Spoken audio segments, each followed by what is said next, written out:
sabiduría de la cruz. La sabiduría de la cruz.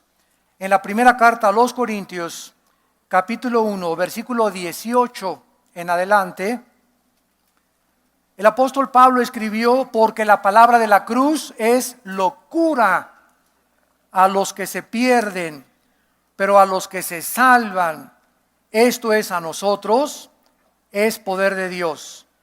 Pues está escrito: destruiré la sabiduría de los sabios y desecharé el entendimiento de los entendidos. ¿Dónde está el sabio? ¿Dónde está el escriba? ¿Dónde está el disputador de este siglo?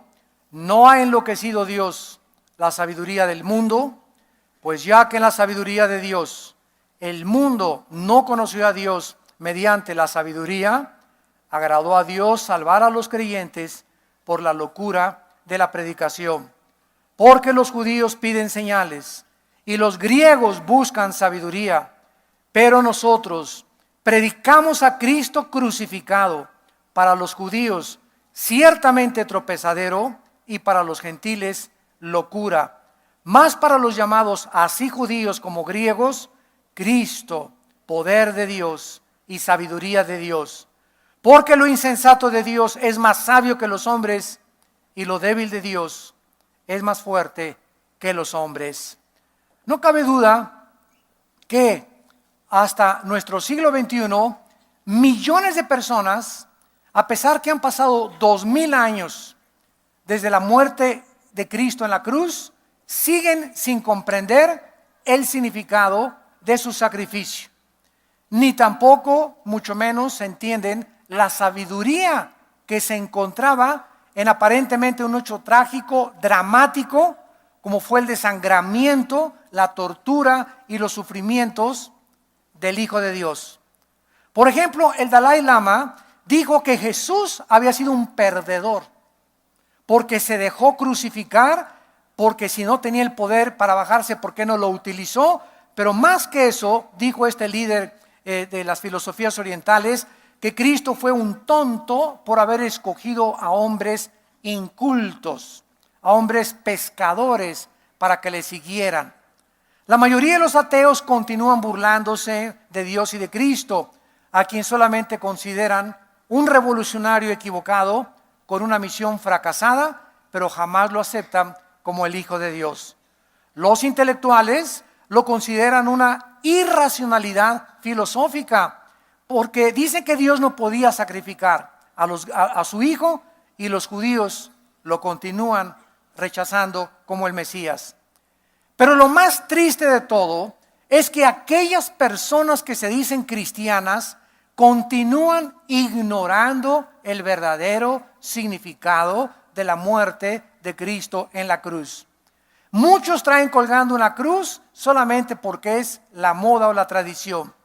Otros la cuelgan en las paredes de su casa, dando a entender que por lo menos esa casa es cristiana. Otros la ponen en el lugar donde se volteó el coche o donde hubo un accidente para decir: aquí murió un cristiano, que a lo mejor ni cristiano era. Inclusive artistas usan, ¿verdad?, cruces, usan el 666, se burlan de la Biblia y continúan atacando el significado de la cruz de Cristo. No cabe duda que la cruz sigue siendo un símbolo de escándalo, de burla, de debilidad, de locura para la mayoría de los seres humanos. Y otra de las cosas más tristes que existen es que ahora hay un símbolo entre los jóvenes de peace and love, de paz y amor, que es la cruz rota. Y no sé cuántos de ustedes que son jóvenes la usan.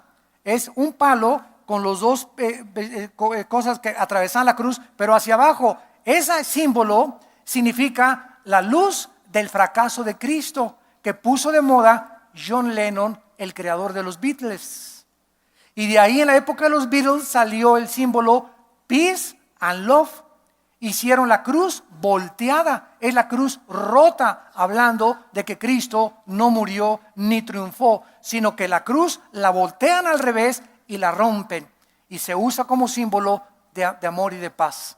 Qué triste, ¿verdad?, que las mismas familias no les enseñan a sus hijos que esos símbolos son contrariamente anticristianos. ¿Por qué lo usan? Por ignorancia, porque no se cultivan, porque no estudian y porque no conocen la palabra de Dios.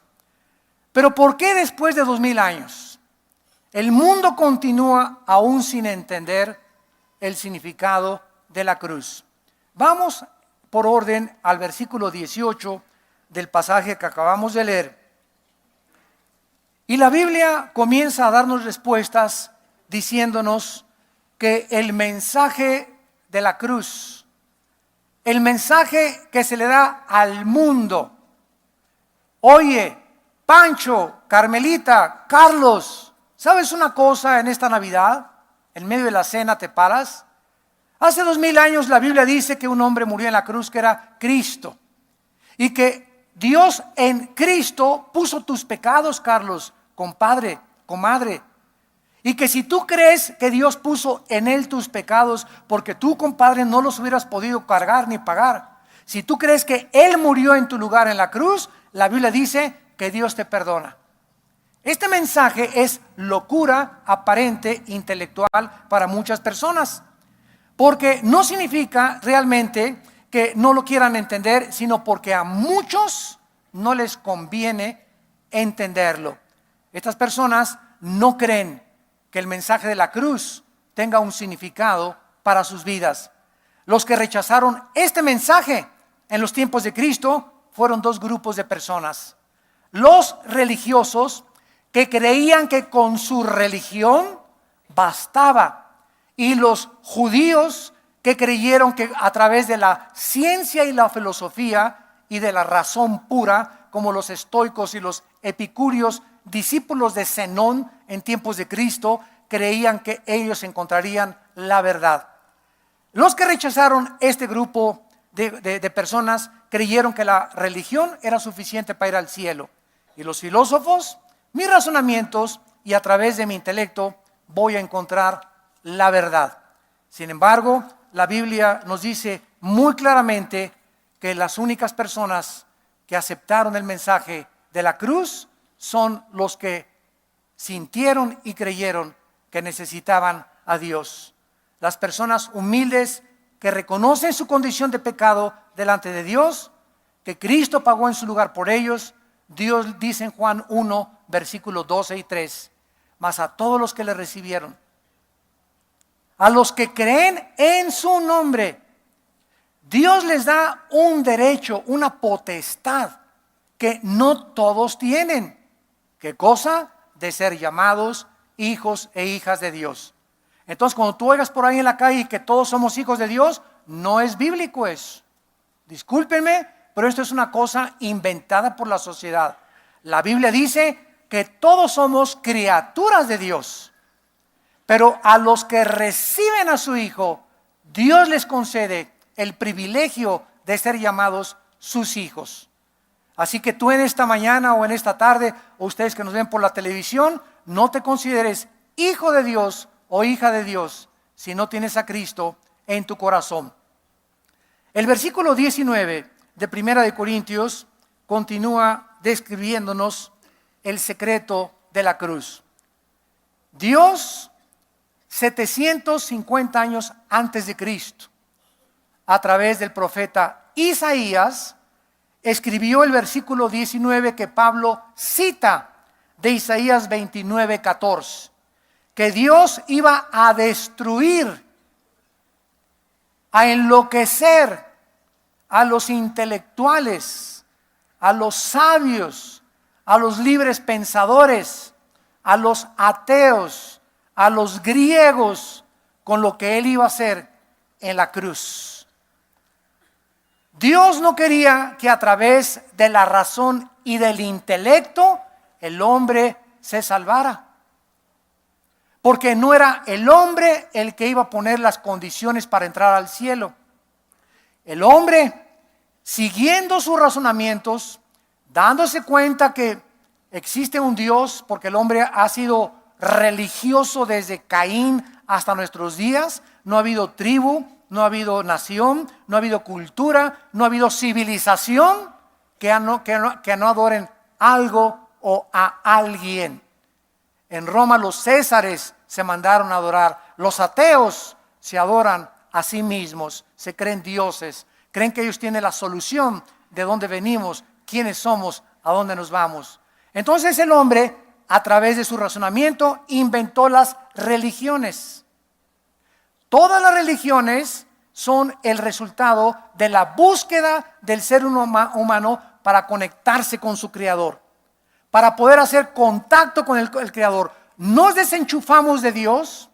Cuando Adán pecó, se desenchufó, se fundió el foco, y de Adán a nuestros días nacemos todos fundidos los fusibles espirituales, dependiendo únicamente del cerebro, del intelecto y del cuerpo humano.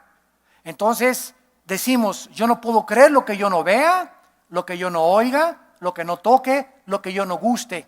Esto se llama empirismo. Los ateos son empiristas. Yo no creo lo que no veo, lo que no siento, etcétera, etcétera. El hombre quedó sujeto a sus 5 sentidos cuando se fundió el fusible. Pero como traemos en la conciencia de que Dios existe y de que hay algo que trasciende este mundo, pues adoramos la luna, el sol, las pirámides de Teotihuacán, queremos irnos de gurús, el budismo zen, la meditación trascendental. Estamos buscando diferentes formas de poder reunirnos, contactarnos, hacer la paz con Dios a través de 2 cosas: buenas obras y sacrificios. Y de repente Dios manda a su Hijo a bajar al mundo y nos trae un mensaje diferente al que la humanidad pensó. Toda la humanidad pensó que una religión, me voy al cielo, cumplo con mi religión el domingo, me voy al cielo, con los ritos, las ceremonias, peregrinaciones, me voy al cielo. Y Dios manda un mensaje y nos dice, no es por obras. Solo el cristianismo es el único sistema de pensamiento que le dice al hombre que no necesita hacer absolutamente nada para poder entrar al cielo más que creer. Y ahí, cuando el mensaje es ofrecido, se levantan los intelectuales, se levantan los filósofos, se levantan los religiosos. Ay, sí, tú, ¿a poco tan fácil? ¿No es verdad? Choca contra la razón, choca contra el intelecto el mensaje de la cruz. No es locura. Una vez estando en la televisión, precisamente en Televisa, en Semana Santa, estaba alegando ahí con un religioso y me dice, ustedes los cristianos la ponen muy fácil, nada más creer, ¿verdad? Y te puedes portar como tú quieras después. Y le dije, es por falta de comprensión, porque es locura el mensaje para usted. Dios nos dice, cree en Jesucristo porque no es por obras para que nadie se gloríe. Pero una vez que creemos que Cristo murió en la cruz y que la salvación es por la gracia de Dios, Él entra a nuestra vida para Él dentro de nosotros hacer las buenas obras. Efesios 2:10. Somos hechura suya, creados en Cristo Jesús para buenas obras, las cuales Él preparó de antemano para que anduviéramos en ellas. Entonces, todas las buenas obras que hagamos no son para ganarnos el cielo, son el fruto de nuestra salvación. Yo me porto bien, le soy fiel a mi esposa, no robo, no quiero mentir, no quiero calumniar, quiero guardar mi corazón, no para irme al cielo, sino para yo dentro de mi vida darme cuenta que este fruto que nace para yo servir a Dios es en agradecimiento de lo que Dios ha hecho en mi vida. Y esa santidad que tú comienzas a mantener y a cultivar es la que te hace que tú puedas comprender más a Dios, acercarte más a Dios, porque sin santidad, Hebreos 12, no se puede ver a Dios. Y este versículo es para los cristianos. Sin santidad no podemos ver a Dios. ¿En dónde? En la Biblia. Si tienes pecados no confesados, vienes a la Biblia, no lo entiendes. Chocas con lo que dice la Biblia, es locura, hay cuánta sangre, y David se metió con esto, y cómo puede David ser un varón conforme al corazón de Dios si él fue asesino y adúltero, y Abraham vendió a su esposa 2 veces, o casi la quiso vender 2 veces, mira nomás la borrachera con tequila que se puso Noé. Y comenzamos a ver que la Biblia exhibe los pecados de los más grandes hombres de Dios. Por eso se llama la Santa Biblia, porque no oculta que ninguno hemos sido perfectos más que Jesucristo. Entonces, este mensaje de la cruz choca con el intelecto humano. Dios avergüenza a los intelectuales y a los sabios con el mensaje de la cruz. No necesitas más que creer que yo en la cruz pagué por tus pecados y que cuando tú me aceptas en tu corazón, yo voy a entrar a tu vida y te voy a dar el poder para dejar el alcohol, para dejar la marihuana, para dejar la pornografía, para que tengas un nuevo amor para tu esposa, porque una vez ya siendo cristiano tenemos al Espíritu Santo dentro de nosotros, que es usado a través de la Biblia, porque sin la Biblia el Espíritu Santo dentro de mí no puede hacer nada. El Espíritu Santo necesita la palabra, porque la palabra es espíritu y es vida. Entonces yo necesito estar en contacto con el Espíritu Santo a través de la Biblia. Yo tengo contacto con la Biblia, tengo contacto con el Espíritu Santo. Me separo de la Biblia, contristo al Espíritu Santo. Le causo dolor al Espíritu Santo porque lo que me sostiene es la Biblia. ¿Y quién usa la Biblia? El Espíritu Santo, el poder que está dentro de nosotros. Si no fuera por la revelación del Espíritu Santo, la palabra de la cruz sería locura para todos nosotros. En Juan capítulo 16, versículo 13, Cristo lo anunció con estas palabras. Juan 16, versículo 13. Es Jesús hablando: cuando venga el Espíritu de verdad. ¿Qué espíritu tienes tú? Si tú no tienes el Espíritu de Cristo, perdóname, pero vives una mentira. Tu vida es una mentira. Vives de vanidades ilusorias. Lo que tú crees que te va a dar felicidad es una mentira. Por eso vives buscando el placer, la popularidad, el poder, el aplauso, el reconocimiento de la gente. ¿Por qué? Porque hay un espíritu de mentira. Te miente dentro de ti y te dice: haz esto, cuando no es cierto. Pero cuando el Espíritu Santo entra en nuestra vida, es el Espíritu de verdad. ¿Y qué hace ese Espíritu dentro de nosotros? Guiarnos, dirigirnos. El Espíritu dentro de mí me dice: no, Armando, no es por ahí, vas mal, regrésate, es por aquí, sígueme, sigue la Biblia, cierro la Biblia, me salgo del camino. Abro la Biblia, me vuelve a meter al camino. Y es la Biblia la que el Espíritu Santo usa para poder dirigir nuestras vidas. El Espíritu de verdad, dice la palabra de Dios. Y este Espíritu Santo, dice la Biblia, que no iba a hablar por su propia cuenta. O sea, utilizaría la Biblia. ¿Por qué? Porque hablará, dice, lo que oyere, y os hará saber las cosas que habrán de venir. Cuidado cuando alguien te dice: el año que entra se acaba el mundo. En marzo va a haber el rapto de la iglesia. En junio del 2012 va a venir Cristo. Cuídense. El Espíritu Santo usa la Biblia. Hablará las cosas que habrán de venir y os hará saber las cosas de verdad. Y la Biblia es un libro sellado. Tiene un candado. No hay nada que se le pueda agregar. No hay nada que se le pueda sacar. Si cualquier persona habla algo que no está aquí, está agregándole a la Biblia. Hermano, el Espíritu Santo me dice en este momento que de su iglesia saldrán ríos de agua viva y que te vas a casar con una muchacha que entre con un vestido de verde el próximo domingo a la iglesia. Y el Espíritu Santo me dice que tu hijo va a ser varón y no va a ser mujer, y nace varón y crees que es un profeta. Eso fue adivinación. Oye, ¿cuántas probabilidades hay de que es hombre o mujer? 50 y 50. Es como echarte un volado a Aguilo Sol. Eso no son profecías, son tonterías, son babosadas. Pero hemos caído en eso porque creemos que puede Dios hablarnos extrabíblicamente. Y Dios usa la palabra de Dios. Es como los profetas actuales. ¿En cuántas iglesias están que el Espíritu y que el profeta, etcétera, etcétera? Mira, Dios me dice: este libro está sellado. Si tú le agregas, las maldiciones vendrán sobre ti. Si tú le quitas, las maldiciones vendrán sobre ti. Esta palabra cómela. Come las palabras de mi libro. Y cuando hables, habla las palabras de mi libro. Ese es un profeta, el que habla los oráculos de Dios. Pero si yo hablo y digo: tuve un sueño, vi una visión, bla, bla, bla, y el Señor me dijo estas cosas, y el Señor me dijo que usted, y que la próxima presidenta de Ecuador va a ser fulana de tal, y que este presidente, ¿verdad? Son adivinaciones, y se cae en la hechicería, y entra la hechicería a la iglesia. Y los cristianos, amén, amén, amén.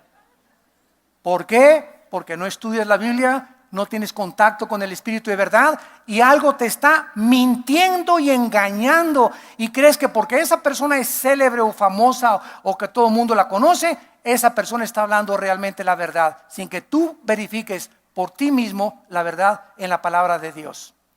Dice la Biblia en 1 Corintios capítulo 2, versículo 10 al 11, pero Dios nos la reveló a nosotros por la Enciclopedia Británica.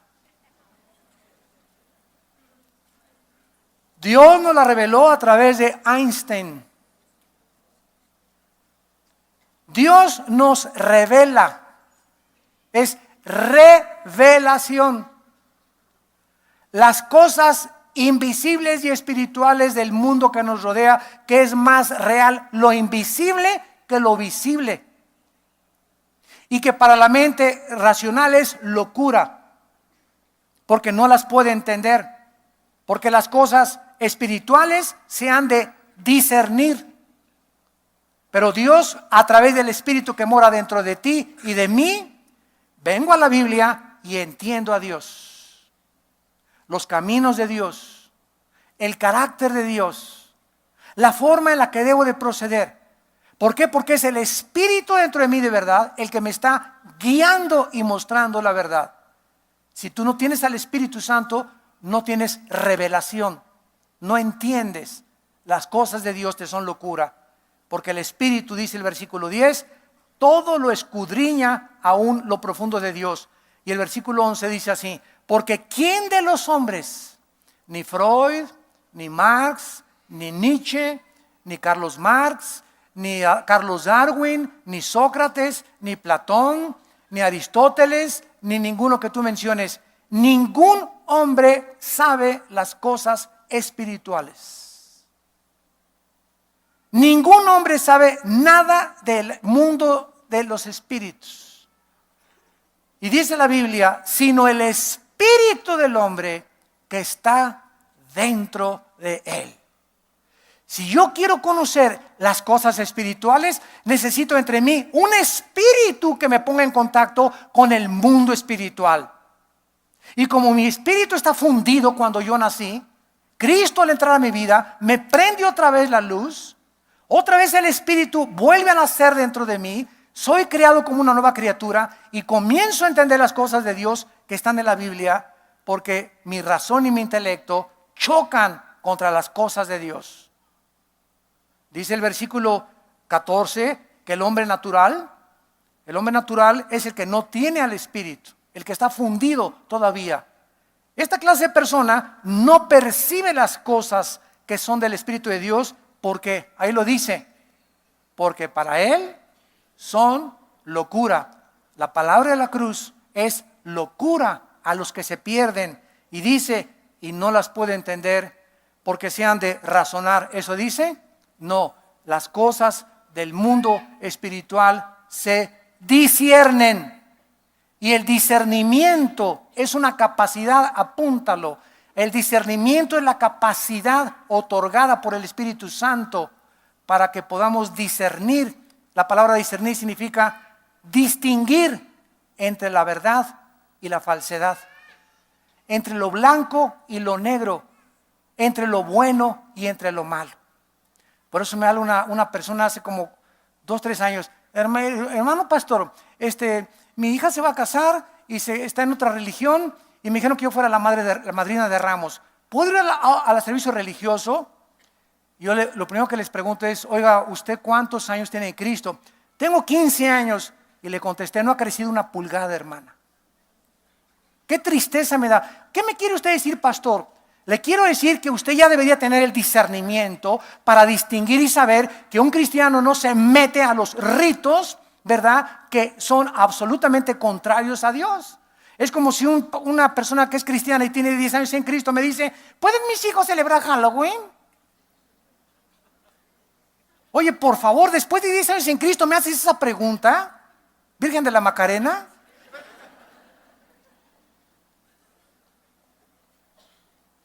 A los 10 años no disciernes, no distingues todavía qué es bueno y qué es malo para Dios.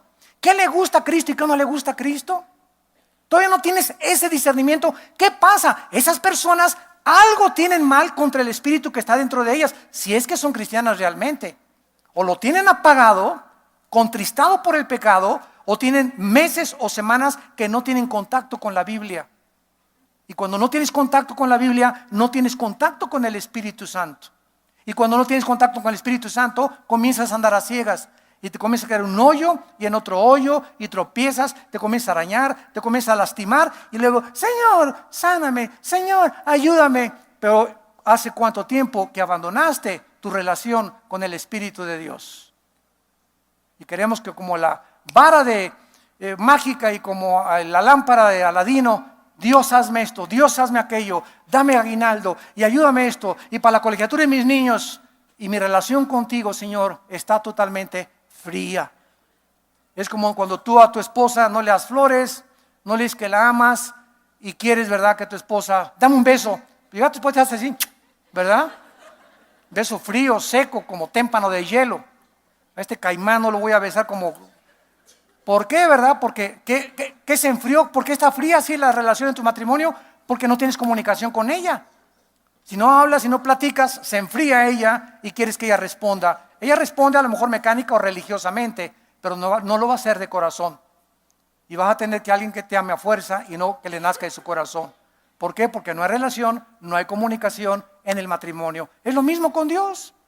Señor, te amo. Tienes 3 meses que ni a la iglesia vas. Venís ahora porque es diciembre y es Navidad. Hace mucho que no lees la Biblia. ¿Cuántos días tienes que no oras? Y ahora me pides a mí, ¿por qué me llamas Señor, Señor? Si no haces lo que yo te digo. Regresamos a 1 Corintios 1, nuestro pasaje, y vemos claramente entonces que el plan de Dios era revelarnos el misterio de la muerte de su Hijo y el plan de salvación mediante la cruz a través del Espíritu de Dios, espiritualmente, no a través del conocimiento humano ni de las religiones, a través del Espíritu Santo. Dice el versículo 22 que a los judíos piden señales. Los judíos piden señales, piden milagros. ¿En qué se parece la generación actual con la generación de Cristo? En el momento en que se escucha campaña de sanidad, se llena cualquier estadio de 50, 100 mil, 200 mil personas. La manera más fácil de llenar un estadio es anunciando y que la gente oiga, va a haber milagros. ¿Y por qué van miles de personas? Porque dentro de nosotros existe interna y profundamente, de una forma inherente, el ver para creer. O el tratar de ir a ese lugar donde una persona famosa dice que va a orar por los enfermos y él tiene poder para sanar a los enfermos. Y ojalá que me sane de mis riñones, de mis vértebras lumbares, de mi problema de mi vesícula, etcétera. Y ahí van todos los enfermos a la campaña de sanidad, unos cojeando, otros en silla de ruedas, etcétera, etcétera. Y el 90% se salen de ese lugar sin ser sanados. Se sanaron 2 o 3 a lo mucho. Y de los que son sanados, ¿verdad? Se hace un espectáculo increíble. Ya vieron, él le creció la pierna, etcétera, etcétera. Y todo el mundo cree que para todos. ¿Por qué, verdad? Porque la mayor parte se van frustrados, se enojan después con Dios, se amargan con Dios porque no los sanó Dios. Porque se anuncia que Dios es un Dios fácil, que lo único que quiere es nuestra salud. Y esto no lo enseña la Biblia. Aunque Dios sí sana y creemos en los milagros, no se hace de los dones de sanidad un espectáculo, circo, maroma y teatro. Porque es engañar a la gente. Ven a Cristo a la cruz y cuando yo fuere levantado, dijo Jesús, levantaré conmigo a todo el mundo. Levantemos a Cristo y entonces Cristo nos levantará a nosotros. Y el Espíritu Santo vino a glorificar a Jesús. Cuando el mensaje se predica, entonces Dios actúa en las vidas de las personas. Y esta es la razón por la cual los judíos continuamente le dijeron a Cristo: danos señal, haznos un milagro. Y Cristo se negó a sanar a nadie para dar un espectáculo o ser público a las personas religiosas. Miren lo que dice Juan capítulo 4. En Juan capítulo 4, ya se dan cuenta ustedes que perdido anda el pueblo de Dios. Que perdido anda el pueblo de Dios. Dice Juan capítulo 4 versículo 48. Jesús les dijo: si no viereis señales y prodigios, no creeréis. Ya estaba cansado Cristo de que lo seguían por eso precisamente. Y ahora se le vuelve a ofrecer a la gente: vengan para ser sanados por Jesucristo. Pues ¿quién no va a ir? Y la mayor parte de las personas que van no tienen una relación con Dios, no han ni leído la Biblia. La mayor parte de las personas no van a arrepentir de sus pecados. ¿Cuántos van en adulterio? ¿Cuántos jóvenes van acostándose con su novia a las campañas de sanidad para que Dios haga un milagro, creyendo que Dios puede ser burlado? Cuando Dios verdaderamente puede tocar tu vida, cuando tú realmente le buscas con todo tu corazón. Dice el Salmo 37, deleítate en Jehová y Él te concederá las peticiones de tu corazón. ¿Quieres ser sanado? Deleítate en mí. Lee mi palabra. Ten comunión conmigo. Ten una relación conmigo. Y pídeme lo que quieras y te lo daré. Si un hijo le pide al padre un pan, ¿le dará el pan a una serpiente? Claro que no. Así Dios les dará a todos ustedes lo que necesitan si hacen mi voluntad. No se ofrece como un mercado, se ofrece el evangelio para que el Espíritu Santo actúe conforme a su palabra. Y más adelante Cristo dijo: generación perversa y adúltera que demandan milagros, pero milagro no les será concedido. Señal no les voy a hacer, más que la señal de Jonás. Como estuvo 3 noches y 3 días en el vientre de la tierra, el Hijo del Hombre estará 3 noches y 3 días en el centro de la tierra. ¿Quieres ver señal? Cristo, la resurrección de Cristo es el más grande milagro de Dios.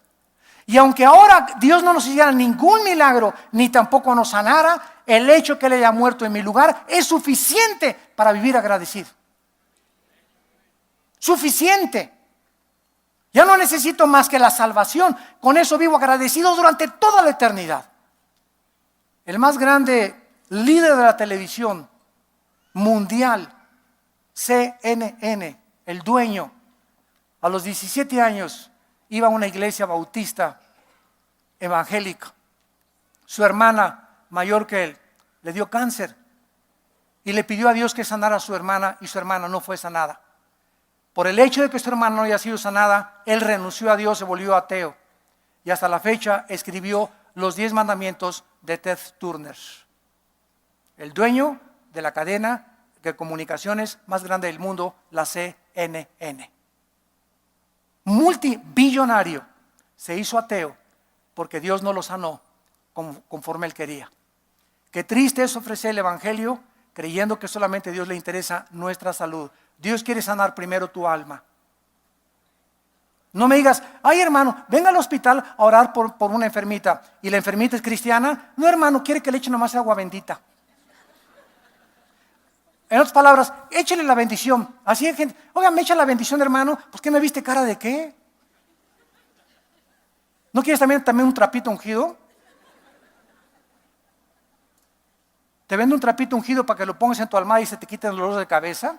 Trasladar la fe a un fetiche, a un amuleto, porque eso es lo que es. Cuidado cuando compres trapos ungidos que venden por la televisión. Eso es hechicería.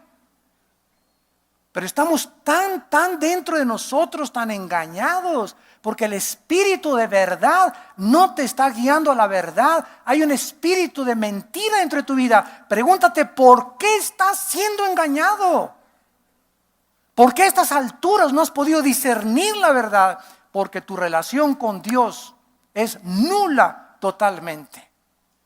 Eres religioso de los domingos nada más. Dice el versículo 22 de nuestro pasaje, 1 Corintios 1, los judíos piden señales, los griegos buscan sabiduría, pero nosotros predicamos a Cristo crucificado. O sea, seamos fieles a nuestro mensaje. A los que buscan milagros y a los que buscan intelectualidad o sabiduría, no dejemos de predicar la cruz. La cruz. Porque ahí encerró Dios el mensaje, su sabiduría y su poder. Y ese mensaje, que es locura a los que se pierden, contiene el poder de Dios. Cuando predico a Cristo y predico la cruz, algo pasa en los aires. Algo pasa en el mundo invisible que nos rodea. Eso es el mensaje de Dios, lo que pone en acción a los ángeles de Dios y el poder de Dios en el Espíritu Santo para salvar las almas. Para salvar las almas. Porque a Dios le interesa la salvación de tu alma. Pero tú no puedes salvar tu alma a menos que escuches el mensaje de que alguien pagó por ti en la cruz. Y ahora en muchas iglesias también, desgraciadamente, se dice, ya acabamos el mensaje. ¿Quién quiere recibir a Cristo? Después de predicar peace and love, peace and love, todo bonito, todo lindo, Dios los ama, mis chiquitines, las palomitas, a la lele, a la re. Y después de todo eso, ¿verdad? ¿Y quién quiere recibir a Cristo sin mencionar la cruz, sin mencionar arrepiéntanse de sus pecados, sin mencionar el juicio, sin mencionar el infierno? ¿Quién quiere venir a Cristo, mis chiquitines? ¿Quieres un globito? ¿Una chupelicheta? Y la gente, sí, esta iglesia sí me gusta, ¿verdad? Porque a los niños les encantan las sonajas y les encantan los dulces. Y a los niños cristianos que tienen ya 15 años en Cristo no quieren la sana doctrina. Pablo le dice a Timoteo, predica a tiempo y fuera de tiempo, porque vendrá tiempo cuando no querrán oír la sana doctrina. Se amontonarán personas para oír cosas que les hagan comezón a sus oídos de falsos maestros, falsos apóstoles, falsos profetas. ¿Eres tú uno de esos? ¿Qué camino estás llevando? ¿Dónde vas a acabar? ¿Cuánto has crecido? ¿Cuántos distingues ya entre la verdad y entre el error? Y continúa Pablo en penúltimo lugar, versículo 23, pero predicamos a Cristo crucificado, para los judíos tropezadero, para los gentiles locura. Más para los llamados, así judíos como griegos, Cristo poder de Dios y sabiduría de Dios. El versículo 25 fue el versículo después de que yo leí hace 33 años. A Cristo hace 33 años yo recibí a Cristo. Yo me consideraba marxista, comunista, intelectual, etcétera, etcétera. Y mi hermano me ofreció el Evangelio de Juan capítulo 14, mi hermano Alejandro, menor que yo, y comenzó a leerme San Juan y bueno, me impactó tremendo. Pero yo tenía muchas dudas intelectuales. Y me acuerdo que un muchacho, tal vez que ahora ya está con el Señor, me dijo, lo insensato de Dios es más sabio que los hombres. O sea, yo quería entender a Dios en mi intelecto. Y cuando él me enseñó este versículo y me dijo, lee lo que dice aquí, lo insensato de Dios es más sabio que los hombres, el versículo 25, eso me derribó totalmente hacia atrás. Me ubicó en una posición donde dije, si tú existes, Dios, es lógico, eres infinitamente mucho más grande en el entendimiento y en sabiduría que el ostión que tengo yo aquí adentro. Por lo tanto, dentro de mi ostión no llegaré más que a la cuarta o quinta frecuencia. Alcanzaré cierto límite porque nunca podré comprender la magnitud. Haces cosas grandes y maravillosas que no entendemos. Entonces, eso comencé a pensar así. Entonces dije, si realmente, Señor, tú existes y lo que para mí me parece insensatez y locura, quiero creerlo por fe. Quiero confiar que me dices la verdad. Y cuando tú entres a mi corazón, te pido que yo te quiero conocer. Y quiero saber los secretos de la sabiduría y del conocimiento espiritual. Y eso fue lo que hace muchos años un hombre llamado Agustín de Hipona les he contado esta historia, y esta historia me encanta contársela a los ateos. Agustín era un hombre teólogo, pensador, reflexivo, un hombre que amaba a Dios con todo su corazón. Iba caminando en la playa, Agustín, iba pensando, ¿por qué si Dios es todopoderoso, no detiene la maldad? Continuaba Agustín, ¿por qué si Dios es bueno, creó al diablo? ¿Por qué si Dios tiene el poder, por qué no detiene al diablo ya y se acaba la maldad? O sea, ¿Dios lo puede hacer o no lo puede hacer? Claro que lo puede hacer. Si no lo pudiera hacer, no es todopoderoso.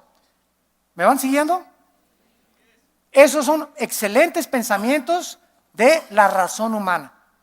Entonces, Agustín llega a un punto en la playa donde un niño estaba haciendo un hoyo en la arena y corría al mar y agarraba el agua y le echaba al hoyo. Y corría entonces y le echaba el mar en el hoyo. Y se quedó Agustín así algunos minutos viendo al niño y le preguntó, niño, ¿qué estás haciendo? Y le contesta el niño, estoy tratando de meter el mar en el hoyito. Y Agustín le dijo, tonto, chamaco bruto, tenías que haber nacido así, ¿verdad? ¿Cómo crees que el mar va a caber en ese hoyito? Y se paró el niño y lo miró fijamente a los ojos y le dijo el niño, ¿y tú, cabeza de melón? ¿Qué quieres meter los pensamientos de Dios en la jicarita que tienes aquí? Agustín desde ese momento escribe en sus libros La ciudad de Dios, y eso que desde ese momento él comenzó a ser humilde y le dijo, Dios, ahora he comprendido que tú eres como el mar y tengo una jicarita. Si quiero comenzar a entender la A, la B, la C y la D, necesito ser humilde. Reconocer mi incapacidad, mi finitud y esperar que tú me comiences a inflar mi globito, inflar mi globito e inflar mi globito mientras yo tengo una relación contigo a través de la Biblia. Porque si no tienes una relación con la Biblia, tu globito se queda así, tienes 10 años y no se ha inflado nada. Pero cada vez que memorizamos la palabra y leemos la palabra y crecemos con Dios, más capacidad tenemos de comprender los pensamientos de Dios que son más altos que nuestros pensamientos. Pero mientras tengas tu globito y tu ostión de cerebro que tienes de chícharo, que teníamos todos también cuando no éramos cristianos, no saldrás de perico perro.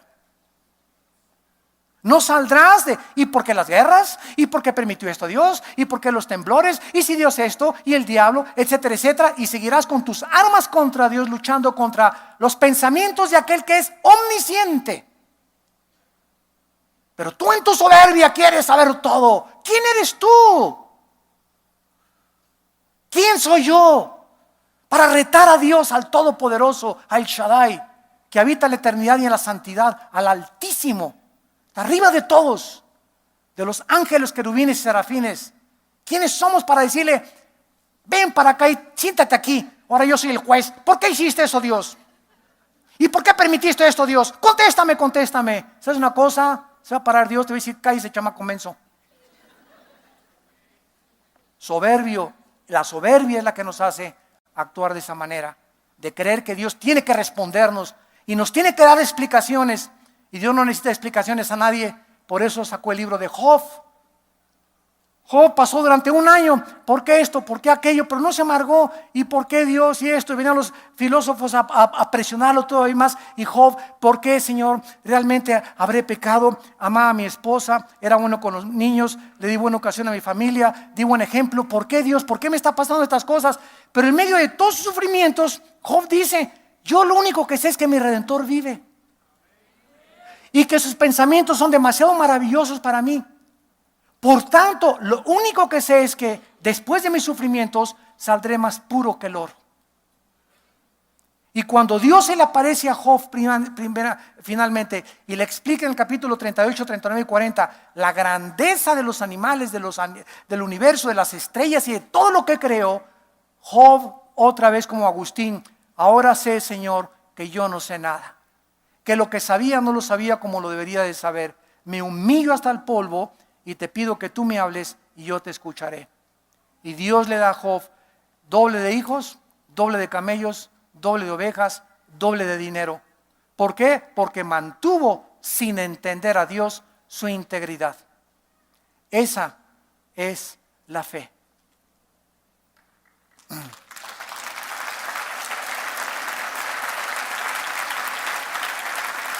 Padre, gracias te damos por tu palabra en esta tarde, por la sabiduría que tú has escondido detrás de la cruz.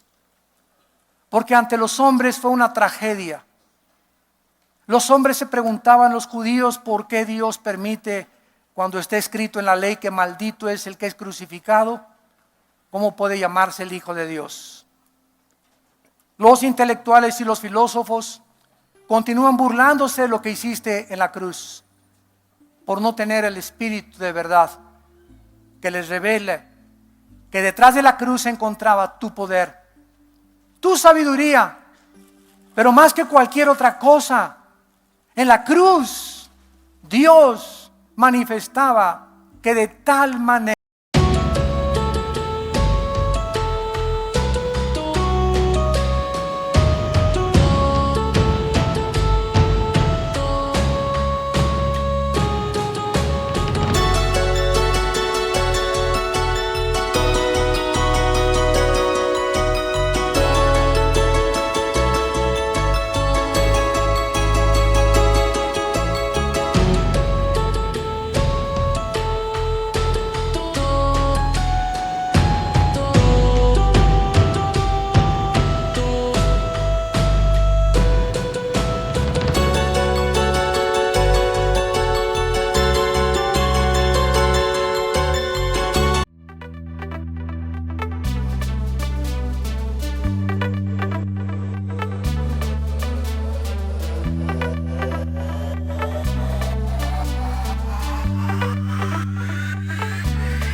amó Dios al mundo que nos dio a su Hijo unigénito, para que cualquiera que en Él crea no se pierda, mas tenga la vida eterna. Porque Dios muestra su amor para con nosotros en que, siendo aún pecadores, Cristo murió en nuestro lugar. El que no conoció pecado por nosotros se hizo pecado, para que nosotros fuéramos hechos la justicia de Dios en Él. Ábrele tu corazón en esta tarde a Cristo. Ustedes que nos ven por la televisión, vengan a la cruz. Lo que no entendías, lo vas a entender. El Espíritu de verdad va a entrar a tu vida, y conforme tú leas la Biblia y te consagres y mantengas una relación personal con Dios, tú vas a entender cosas que solo el Espíritu te puede revelar. ¿Qué tengo que hacer? Con tu rostro inclinado, dile: Señor, creo que en la cruz pagaste por mis pecados. La cuenta de todas mis maldades, no importa qué pecados hayas hecho. Me puedes decir que fuiste asesino de 50 personas. La sangre de Cristo nos limpia de todo pecado. Invita a Jesús a tu corazón como tu Señor y Salvador, y dile: Padre, perdona mis pecados. Creo que tomaste mi lugar en la cruz y que castigaste a tu Hijo en mi lugar, y ahora te pido, Cristo, que entres a mi corazón como mi Señor y Salvador. Dame el poder de vivir para ti. Ilumina mi entendimiento y que pueda tener yo la humildad de reconocer que no soy nadie ni nada, y que ahora soy algo en Cristo Jesús, tu hijo, y soy tu hija. Gracias por tu perdón en Cristo Señor. Amén.